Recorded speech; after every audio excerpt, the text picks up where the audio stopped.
Welcome back to The Line. New Mexico's border battle with the Trump administration reached new heights this week. Attorney General Hector Balderas announced we are joining 15 other states in filing a lawsuit against the president and his declaration of a national emergency to pay for a new border structure along the Mexico border. And Daniel, the president predicted this would happen, as well, a lot of us predicted this would happen.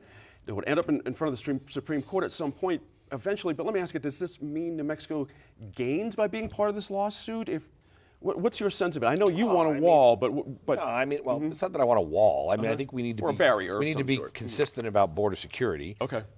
You know, we've got. Look, you know, this is clearly nothing more than a partisan issue, right? I mean, every Democrat, you know, just a few years ago when President Obama was putting money in to build a wall, everybody was in favor of it. People in Congress were speaking in favor of it. This is what we got to do.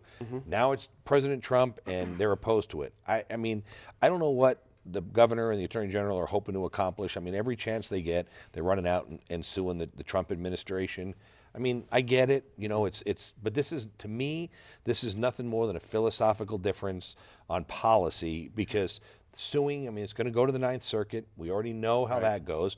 Trump is not going to win in the Ninth Circuit. He's predicting he's going to have some success there, though. I don't think he's going to win in the Ninth Circuit. I think there's zero chance of him winning in the Ninth Circuit. Maybe a 1% chance.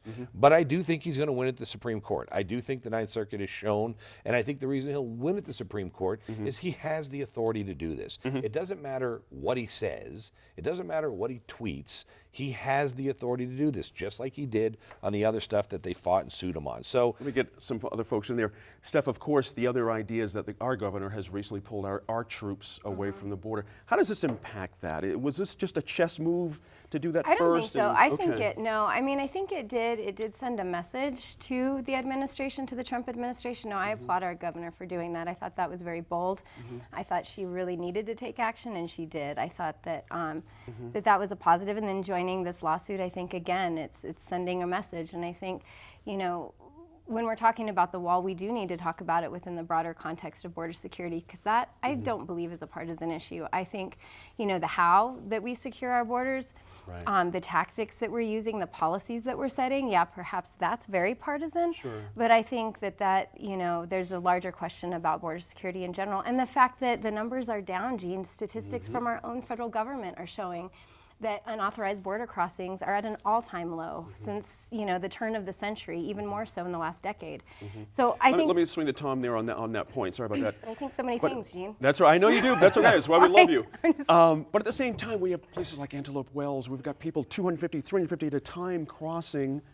Humanitarian crisis versus security. We can have that argument, but it's still human beings coming across the border, giving themselves up for arrest, I guess. And how does this help with that situation? Well, you know, it clouds it. It clouds the issue, you know, because if you're saying that there's a security issue or there's no security issue, well, all of a sudden, I don't remember this much coverage. Perhaps 200-300 people are coming across on a regular basis at Antelope Wells. I just don't ever remember seeing all of this coverage of it.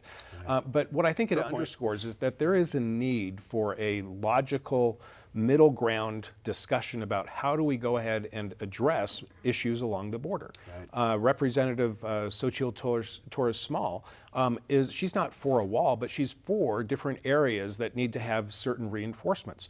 And you know what I'm concerned is that the New Mexico voice, because we're getting behind lawsuits against this, and because the Republicans are doing that, because the Democrats are doing this, that we're missing the opportunity to really say, you know what, let's take a look at the issue of border security and how do we address that. And I don't think that it's addressed well when you get into lawsuits. All that does is it helps attorneys and it helps to create headlines. We actually just need solutions right now. You know, Giovanna, interesting wrinkle this week. Republicans in our roundhouse have called on our governor to make a summit of some sort with border states. And I'm curious why they would want to give our Democrat governor a win, so to speak, because it could be a win for her. Why would they suggest this politically? It's kind of interesting. But does the idea have merit in your view? Does she have a leadership role our governor could play on this? I mean, I think they're probably trying to make a point that they would like to see her take a stand. And she actually did respond or say that when she's at whatever meeting in D.C., she's going to, you know, talk to them. And I think that, you know, they think they've got two Republican governors on the border, and so they want, you know, her to make a statement about how she's going to work with them. But again, it really goes back to policy versus politics, right? It's just how can we ever get to like really good, solid policy discussions and decisions when there's just always this game, right? Like Trump just wants to fulfill his campaign promise, and it's this ongoing, back and forth between the parties. But is there going to be a moment in your view where our governor is going to have to come up with some kind of policy? It's easy to say no. No. Do you know what I mean? Is there going to be a line in the sand where she's going to have to come up with something here for our sake here I in New think it would Mexico? be smart for her to. I mean, as you mentioned, we've got our congresswoman is supporting different kinds of options. I think that it's just not black and white, like Sure. the wall. It's just the rhetoric around this wall is just really tiresome, and I think we do want to see our governor come up with some solutions. Same question. Is she obligated to no, do she's not something at some obligated. This is point? a federal issue. This is dealing with another country. The states they don't have rights to negotiate treaties and things like that with and the last thing we need, which is kind of where we're in this position, is individual states coming up with answers to these problems. It needs to be a national conversation. The problem is, whether you like Trump, don't like Trump, look, I'm not the biggest Trump fan. I say that every time. I feel like I'm having to give that disclaimer every time. But the problem is when the very people who were in favor of funding the exact same thing when it was President Obama are now adamantly opposed to funding the exact same thing when it's Donald Trump, you're not going to get it fixed. Is Trump wrong for making the statements he makes? You bet he is. Are the Democrats in Congress wrong for being for something that the only thing that has changed is Donald Trump saying it? You bet they are. And so we're not going to get this fixed.